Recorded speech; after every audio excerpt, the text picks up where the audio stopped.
Welcome to Leadership Live with Anton Gunn. It is Wednesday. So excited to be with you this morning. As you can see, we're starting to step up our game a little bit over here at Team Anton Gunn to try to add as much value to you as possible. So don't get excited. Just get delighted that we're continuing to elevate our work.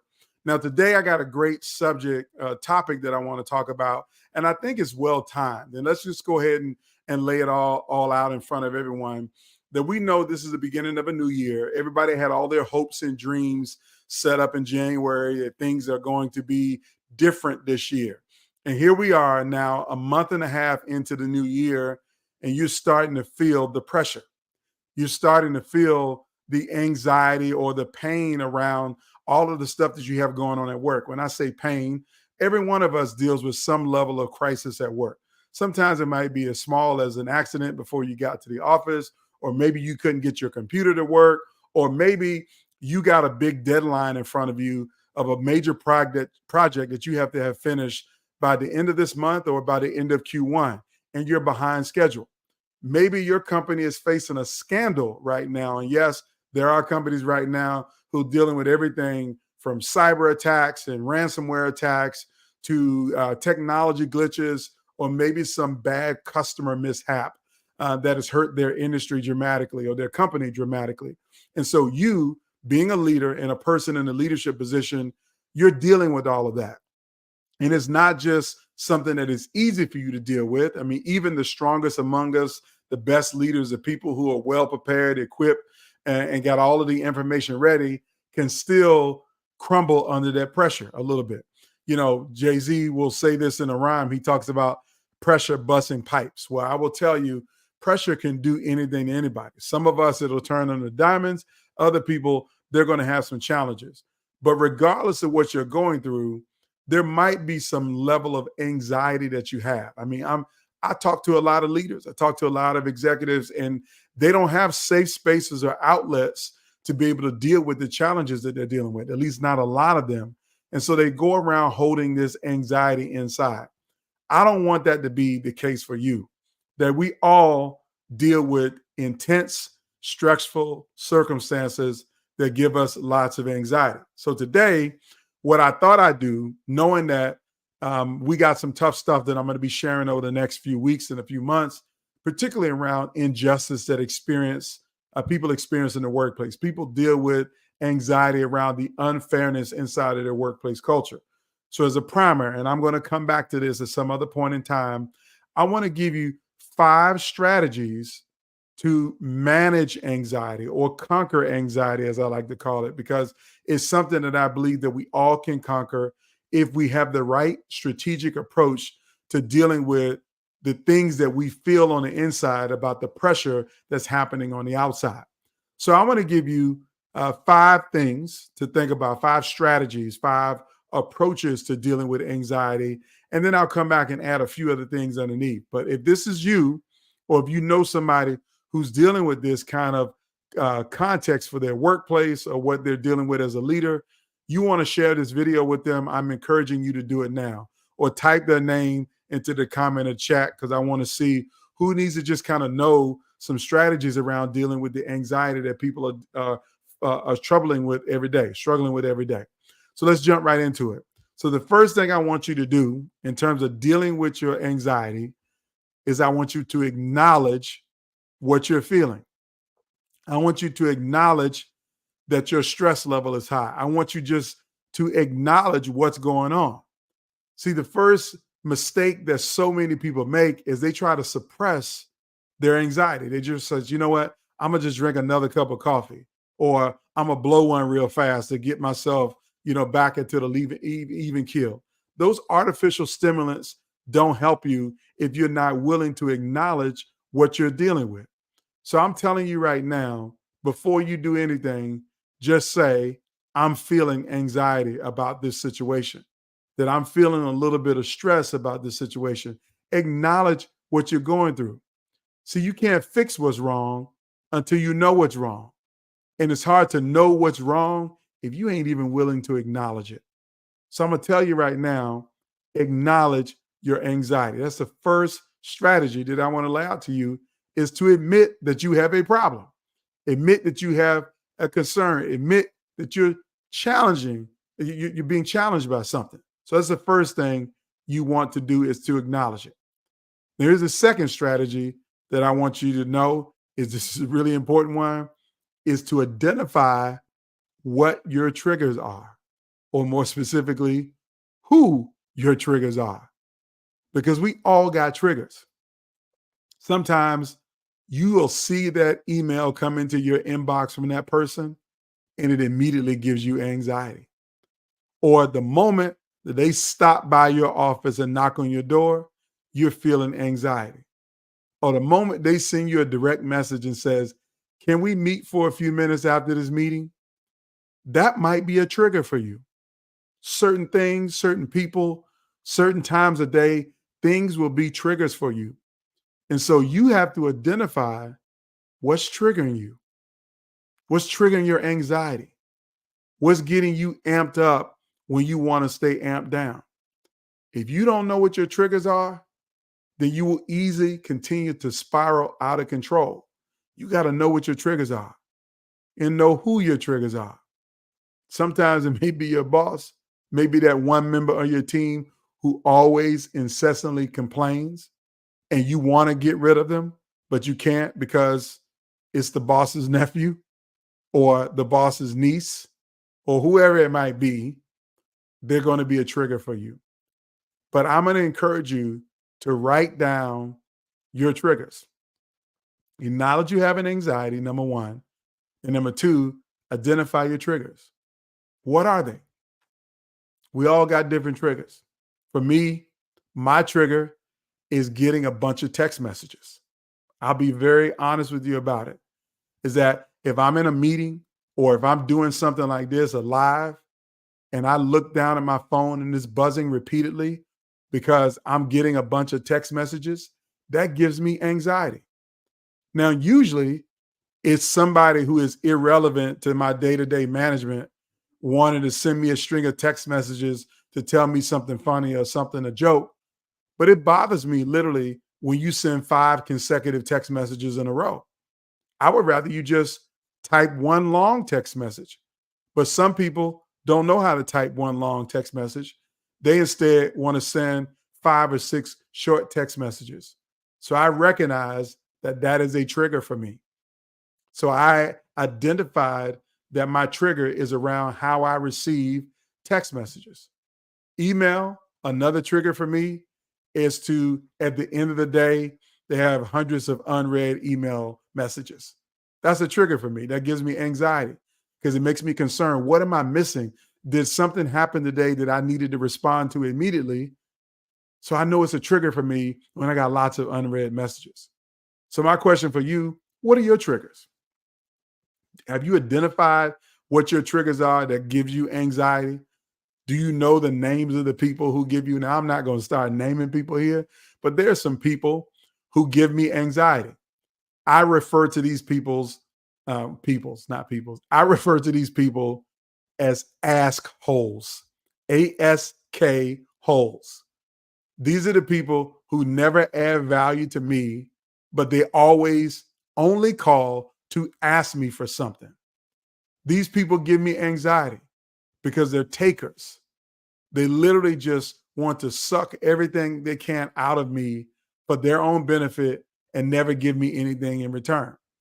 And so I see them texting me, emailing me, calling me, wanting to meet with me, because it's all about what they can get from me, what they can learn from me, how they can be better because of me, but not offering any mutual benefit, whether it be financial compensation or just one time saying, "Anton, is there anything I can do to help you?" They never do that. So they're a trigger for me. So I've identified that and I'm fully aware who are my triggers. So again, I'm going to ask you, I need you to identify your triggers. Have you identified them? The people, places, and things that are triggers for you. Some songs might be a trigger for you. Some highways and places that you go to could all be a negative trigger for you that gives you anxiety. It's important to identify them. Now, Here's the third strategy, if you will, the third thing that I need you to focus on as you think about your anxiety is that I need you to reframe those negative thoughts. Reframe your negative thoughts. Okay. And what I mean, really reframe, I'm talking about the negative thoughts that you might have about yourself. I don't have it together. I can't manage this. This job is too tough. The moment is too big. Too many things going on. It's my fault that I can't do X, Y, and Z. You got to reframe those negative thoughts. You got to get in a better mindset. See, I always say this, and I truly mean it. Your mindset is more important than your skill set. That if you don't have the right mindset, doesn't matter how talented you are, you won't be able to overcome the adversity. You won't be able to overcome the anxiety. So you got to reframe those negative thoughts into positive thoughts. And so what are some positive thoughts that you can reframe? That you are a leader. You're capable of managing complex circumstances and dealing with difficult people and overcoming difficult environments. You might need to say that to yourself repeatedly, develop some level of affirmations. Now, I'm not a big affirmation kind of guy. I don't have a lot of them written down, but I do have a high level of self-confidence and belief in myself. I've always had that. When I say always had it, let's say the last 25 years, I believe that I can accomplish big things. And so whatever thing is a hurdle in front of me, I know I can get over it. It may take me some time. It may take me involving other people, but I know I can get through it. So you want to reframe those negative thoughts. You got to get them out of your head. That's the third strategy. Now, here's the fourth strategy that's attached to the third is you got to practice mindfulness or relaxation. So those negative thoughts creep in sometimes when you're overwhelmed. So you got to create space for you to focus on positive thoughts and give yourself a chance to relax. So sometimes in a busy day, work day, you might need to take 5 minutes, do some meditation. I'm not a meditation kind of dude, but I hear a lot of people need meditation. For me, the only thing that I need is to play one of my favorite hip hop albums of all time. That helps me to relax. And it doesn't really help me to relax, but it kind of reframes me or helps me to motivate. What is that album? It's Mobb Deep's The Infamous album. Okay. I got to maintain because stress is on the brain. It's other lyrics in there. But my context is that I use music, hip hop music, to help me to get into the right frame of mind, to practice mindfulness, to get back in control. Yours might be different. Maybe it is meditation. Maybe it's relaxation or yoga or any of those other things that people really love to do to get themselves together. Mine is just music. You give me something to bob my head to, a few minutes to put on my headphones, and I'm back. I'm back to where I need to be. So you need to figure out what works for you and find a way to integrate that in to your daily schedule and your daily life.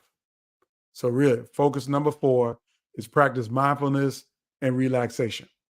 Now, the last one, which is really important, and I kind of talked about this last week when I was sharing with everybody on my LinkedIn live feed, which is really focused on my coaching program. And the fifth strategy is you might need to seek out support and build a network or a community of people to help you in the midst of your anxiety. There's one thing I'm learning, that when you reach the senior level of any organization, that phrase lonely at the top gets real. It really is lonely at the top because you feel sometimes insecure about sharing with your colleagues that you're having anxiety because they'll look less at you. Now, if you have that kind of work environment, then you're really in a bad culture where you might need to bring me in to help you and your team reframe that whole environment so people are not looking at colleagues that way because they shouldn't be. But I know the reality is in most organizations, they do. You don't want to show any sign of weakness. So you feel alone not being able to express that you're having anxiety, that you got some triggers, that you got some negative emotions about yourself, that at times you might be dealing with imposter syndrome.